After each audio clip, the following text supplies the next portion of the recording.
Hey guys, today is Lectio Quarta of Ovid's Metamorphoses. We are at line 456. Spectat inernatus colapendere capillos et quid si comantur ait. We'll start off here with our verb. He sees, and the he here that we're starting off talking about is Apollo.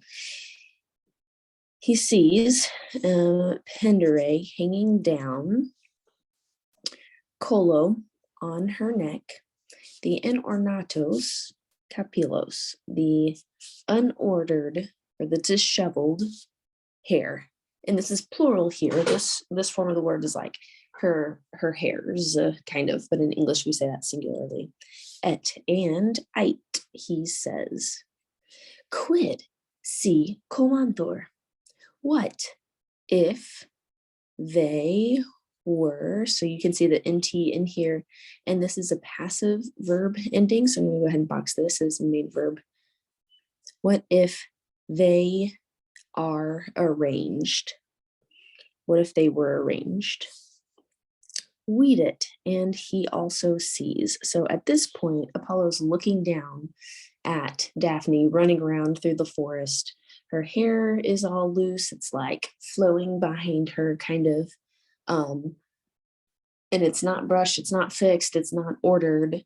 And he's like, oh, could you imagine how good she would look if just she brushed her hair or if she fixed her hair?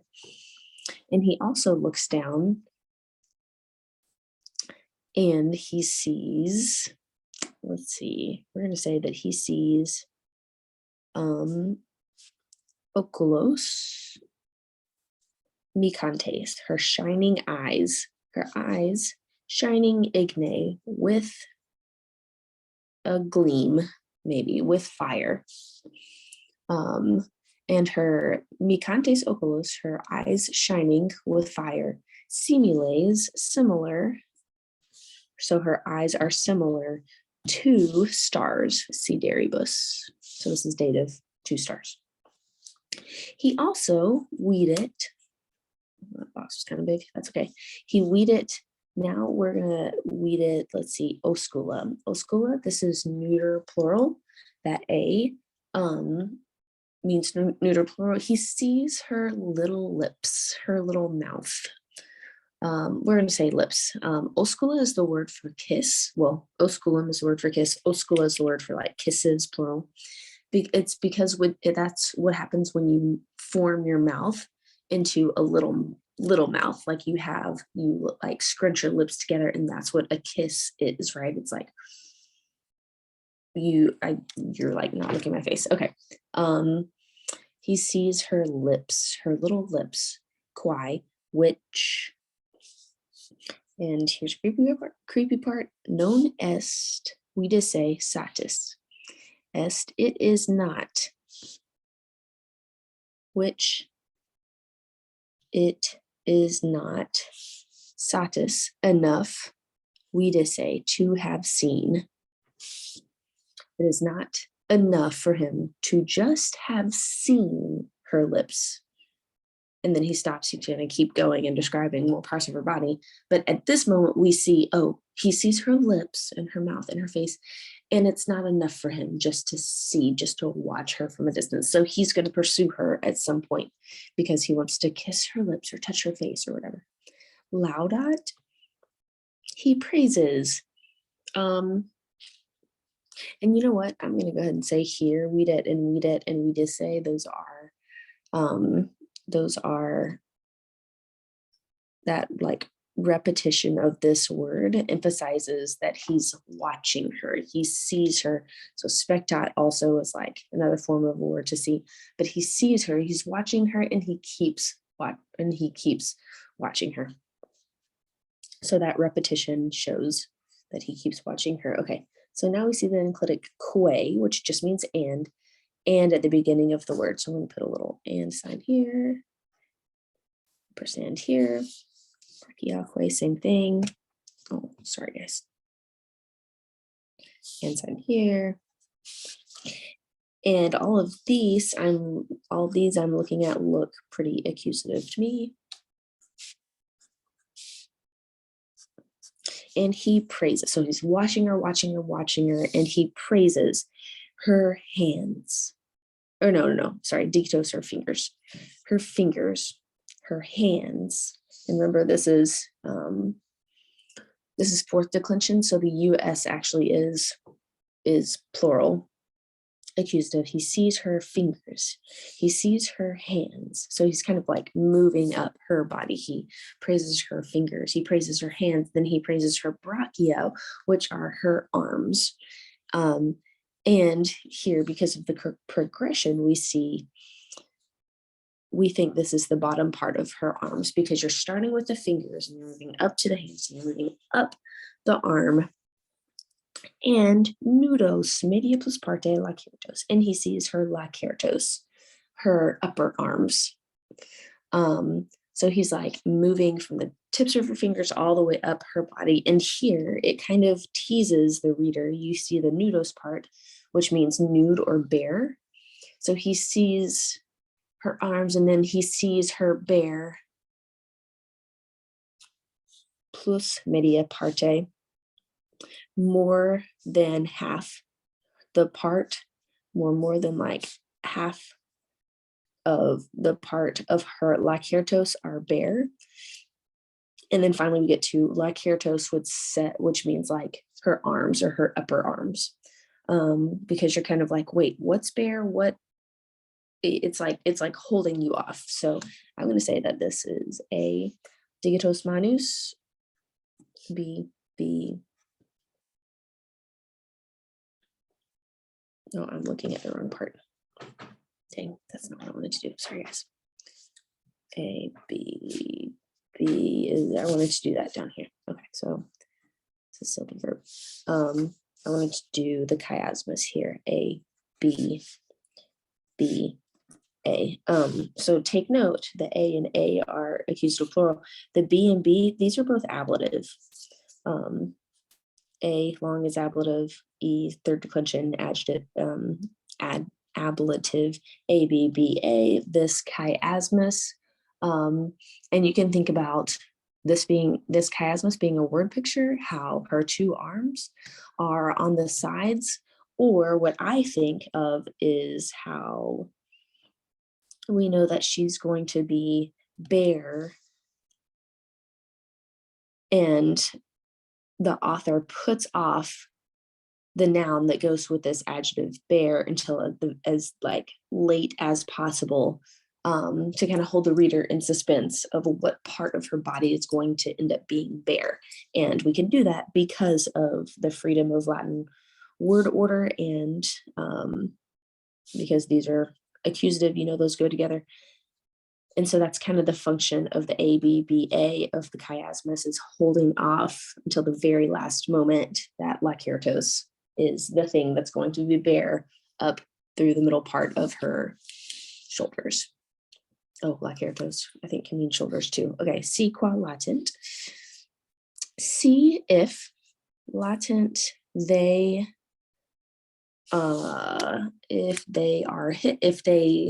latent, I think it means hide. I don't have any, I'm going to look that up right now. If they are hiding, or if they are covered, maybe if they are covered, qua is actually short for aliqua, which means something, like aliquid or aliqua. If some things are bare, putat, he thinks meliora, that those things are better. And the A here is neuter plural, and that's why I can supply the word things. If it were neuter singular, I would supply the word thing. However, it is neuter plural, so I'm going to say, if anything is actually covered up on her body, which it is, like she's not running around completely naked, she's running around with like an athlete's kind of dress on. But if anything is covered, he imagines, or he thinks that it's even better than what he can see now. So his imagination's kind of running away with him. Fugit. She flees. So he's thinking she flees. Okior aura. This eor here, eor means or more. Faster. She flees faster, aura, than the breeze. Illa, she, and where do we want to go from here? She, oh, this part was a little bit tricky for me. Maybe you found it easier. Hopefully, resist it. She resists. Oh, here's what I wanted to do. She flees faster than a breeze. And I'm going to say than a light breeze. Lewy and aura go together. She flees. So she here is being emphasized. She flees faster than the light breeze. Oh, sorry, I keep hitting the camera. And known, resist it. And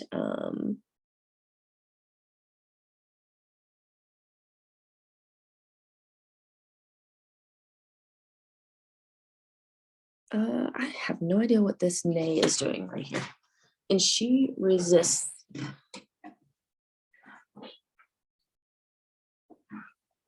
Sorry guys, looking up for a second. My book for a note. What is this, line 500 something?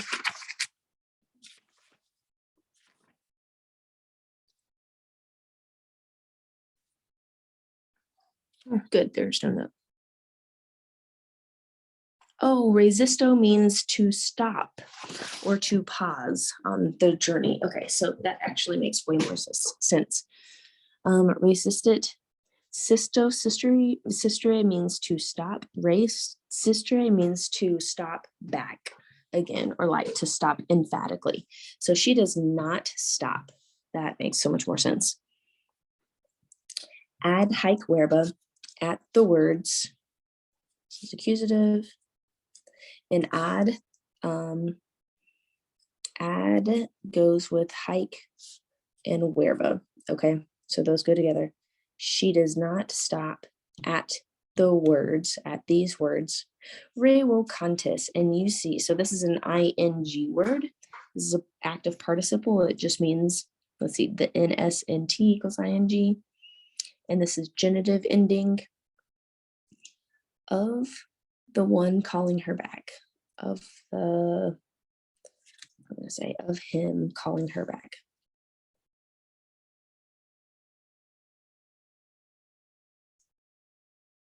And again, like re vocantis, voco vocare means to call, re back.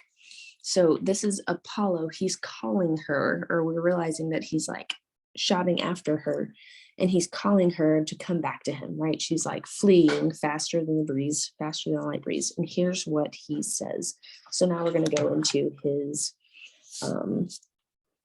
his calling and see what he said. Nympha, precor, pene, mane. Precor, I pray, or please, I pray. This is the ost mostis unt, except this is passive looking precor, but this is a deponent. So it's one of those verbs that looks passive that actually in English we translate actively. I pray, mane, remain, wait. O nympha, and this is vocative. O nymph, pinei. This is also vocative, like O nymph, oh the Pinean nymph, please stop, I pray. Non insecor hostis. Non insecor. So insecor, again, we're going to break up this word. Secor just means to follow, like that's where we get the word sequence. Non insecor, I don't follow hostis. Now this is nominative, so it's describing the I. This is the word for enemy, like hostile. I don't follow as a hostile enemy. So the I and the enemy word are going together. I, an enemy, am not following you. Basically, I'm not following you as an enemy. I'm not chasing you to hunt you. Nympha, mane, oh nymph, remain, stay, stop. Stop. Okay, seek, agna lupum, seek, cara leonem. agna, carua, nominatives, lupum, accusative, leonum, accusative, sic aquilam, accusative, penna fugiunt, trepidante, columbae, columbae. This AE is plural and nominative, fugiunt. They flee. Now we're going to talk about animals. So Apollo is chasing Daphne. Daphne is fleeing from Apollo. And now he's going to do this imagery talking about animals. In this way, or thus, a lamb flees the wolf. In this way, a deer flees a lion. In this way, the doves flee an eagle, which an eagle is a bird of prey. Penna trepidante. Penna trepidante. And these two words go together, with a trembling feather. Okay, so he's like, hey, it's not like this. Like, I'm chasing you, you're running away from me like you're hunted. It shouldn't be like this. It's not as though I forgot the word, a predator seeks his prey, or I guess this is the predator. It's not as though the animal is fleeing its predator.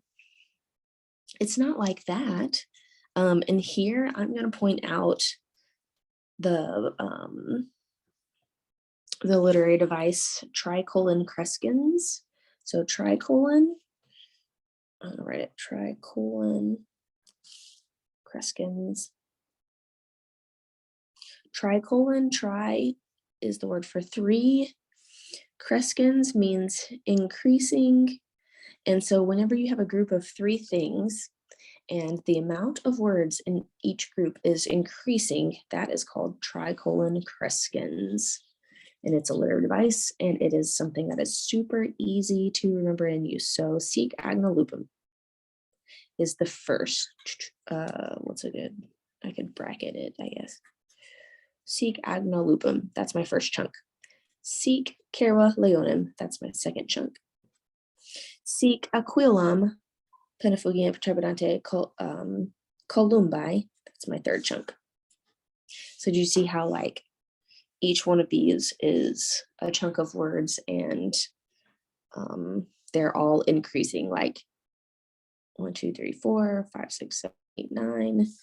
1, 2, 3, 4, 5, 6, 7, 8, 9, 10, 11. Okay, so yes, confirmed. This one's the shortest. This one's increasing a little bit, and this one's increasing a lot. Tricolon crescens, and the effect is, I would say, it's kind of whatever you decide, but I'm going to say that the effect of this tricolon crescens usage as literary device is that you're drawing out the description of predator seeking prey, just like this flight and seeking of Apollo and Daphne is being drawn out. Like it's a race that keeps going on and on and on and getting longer and longer. That's, I think, how I would describe the usage of that. Okay.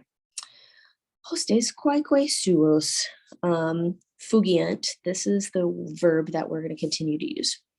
The quaeque, each one, or each like prey, fugiant, they are fleeing hostes suos, their own enemies. And guys, look at this cute little word picture. You have the enemies are surrounding the prey.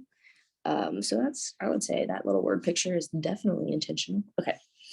Amoris mihi causa sequendi. Okay, everybody is seeking or chasing their prey in order to capture them and eat them. However, it's different with me, oh Daphne. Amor, love is the cause. For me, sequendi, endi, of following, and this is genitive. This is called a gerund. It's like an ing word that is that like functions as a noun. Amor est mihi causa sequendi. Love is the cause of following. For me, it's my cause of following. Me miserum, miserable me. And there's no verb in this little exclamation here. It's pretty common for an exclamation just to be thrown into the accusative case as like like poor me, or happy birthday, or congratulations, or something like that. Those kind of expressions you're going to throw into the accusative case. I don't really know why. Me miserum, miserable me. Ne prona cadas. Cadas is your verb here. And remember, Apollo was chasing Daphne. Oh, guys, look, it's on the cover of our book. I just saw that. Okay, so he's chasing Daphne. She's running away from him. And he's like, I'm not trying to capture you. I'm trying to love you. And she's like, I'm being chased. Lest, or not that. And then cadas is subjunctive. So may you not, or lest you fall. Cadas just means fall. Prona basically just means forward. May you not fall forward. Let's see. And this little part I felt like was a little tricky for me, so I'm going to bracket it and kind of talk through it. Lest you fall forward. Why doesn't he want her to fall, guys? Because let's see, how did I do this?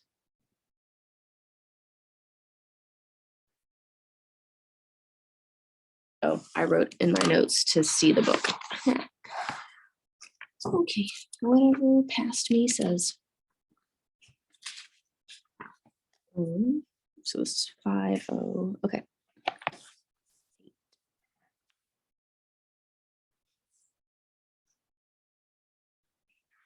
Okay, let's see.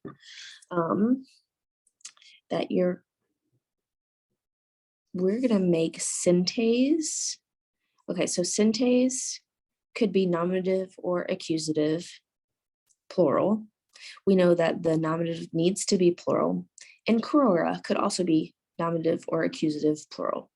So that's, I think, what gave me a hard time trying to figure out what was happening. Syntaes are thorns. So lest you fall forward, or may you not fall forward. And here's why. The thorns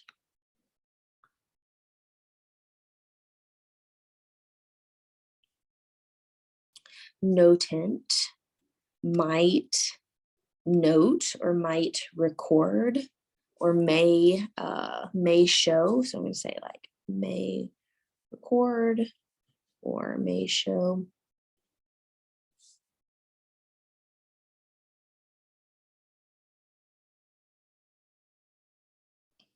I guess record is the best word here.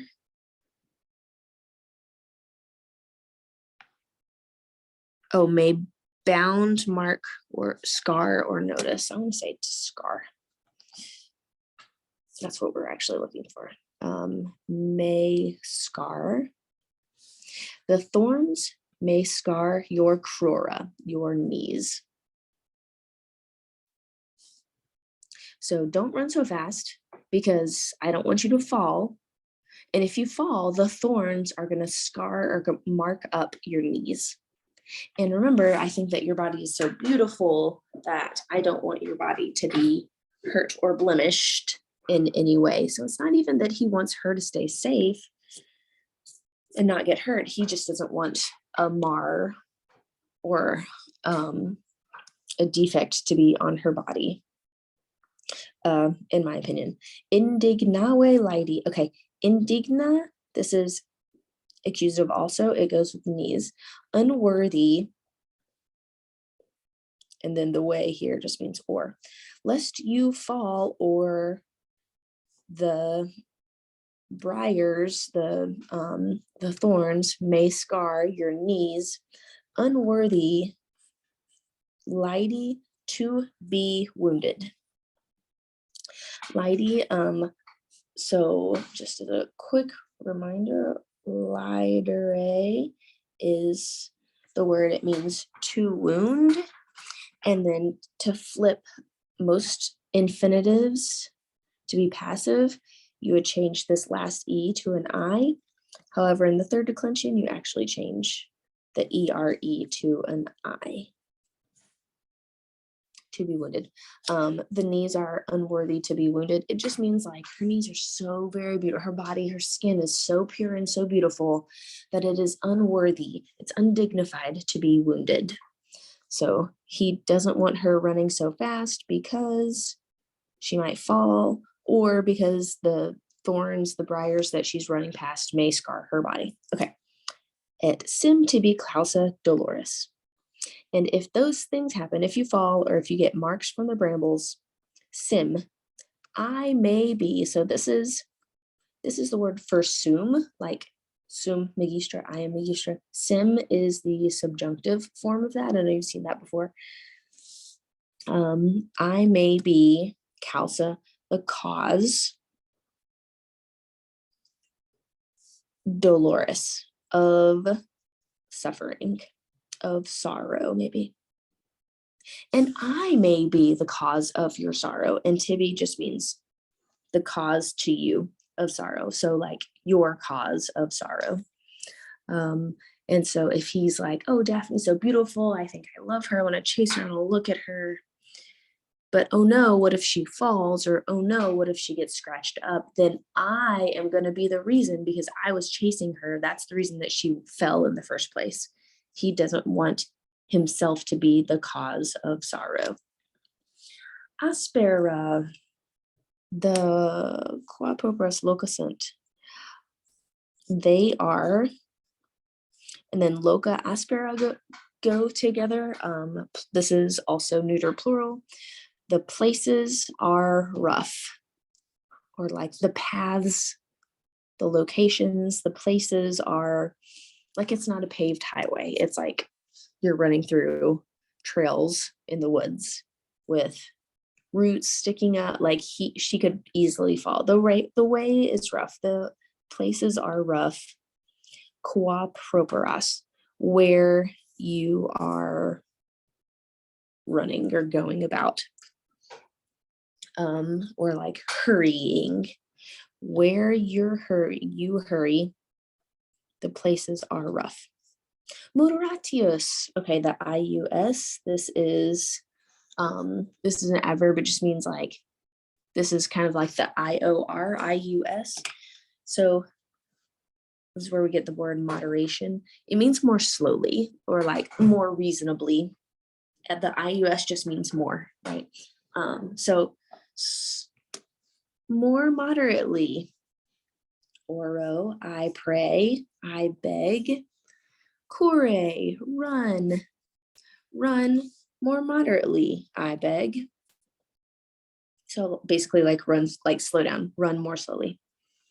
Fugam kue, this kue just means and, goes at the beginning of that word or phrase. And inhibe fugam, inhibit or slow down or restrain or hold back fugam, your flight, accusative. Hold back your flight, slow down your flight.